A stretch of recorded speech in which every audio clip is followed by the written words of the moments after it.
Dwayne Johnson oo aad loogu yaqaano magacii uu musaaracada ku ciyaari jiray The Rock ayaa sanadkiiba hela lacag dhan 87 milyan. Dwayne The Rock Johnson ayaa lagu dhawaaqay inuu yahay jilaaga ugu lacagta badan sanadka, waana sanadkii labaad oo xiriir ah oo sidaasi noqdo. Atoorahan oo horey u ciyaari jiray musaaracada ayaa lagu soo waramay inuu kasbaday lacag dhan 87 milyan intii u dhaxaysay 1dii bishii Juun ee sanadka 2019 ilaa iyo 1dii bishii Juun sanadkan 2020.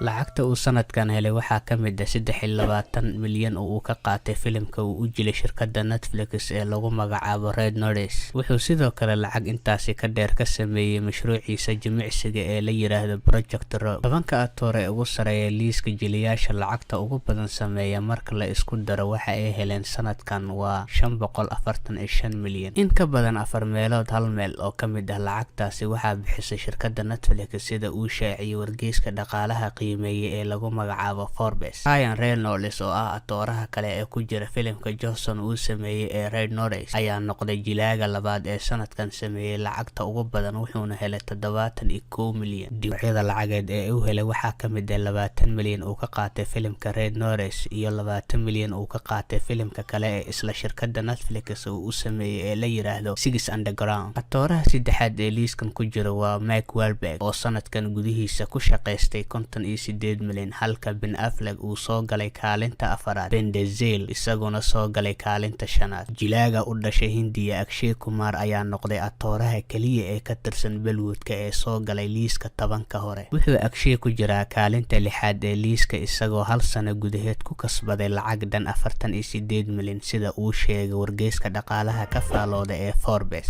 sidoo kale liiskan waxaa ku jira soo saaraha filimka Hamilton ninka la yiraahdo Lin-Manuel Miranda iyo atoorayaasha kale ah Will Smith, Adam Sandler iyo jilaaga rugcadaaga ah ee loo yaqaano Jackie Chan. jilayaasha dumarka ee lacagta ugu badan qaata ayaan weli lagu dhawaaqin muddadaasi sanadka ah gudaheed. wixii ay heleen liis kale oo kan ka madax banaan ayay kasoo muuqan doonaan sida la filayo. sanadkii lasoo dhaafay atariishada lagu magacaabo Scarlett Johansson ayaa hogaaminaysay liiskaasi kadib markii ay heshay 56 milyan, waxayna lacagtaasi ka hooseysay tii uu helay atoorihii kaalinta 7aad ugu jiray liiska ragga. kuwaasi waxay ahaayeen atoorayaasha sanad gudaheeda lacagta ugu badan u soo xarootay. atoorayaashani ma ahan kuwa ugu taajirsan adduunka. liis kale ayaan sameyn doonaa oo ku saabsan atoorayaasha ugu taajirsan adduunka.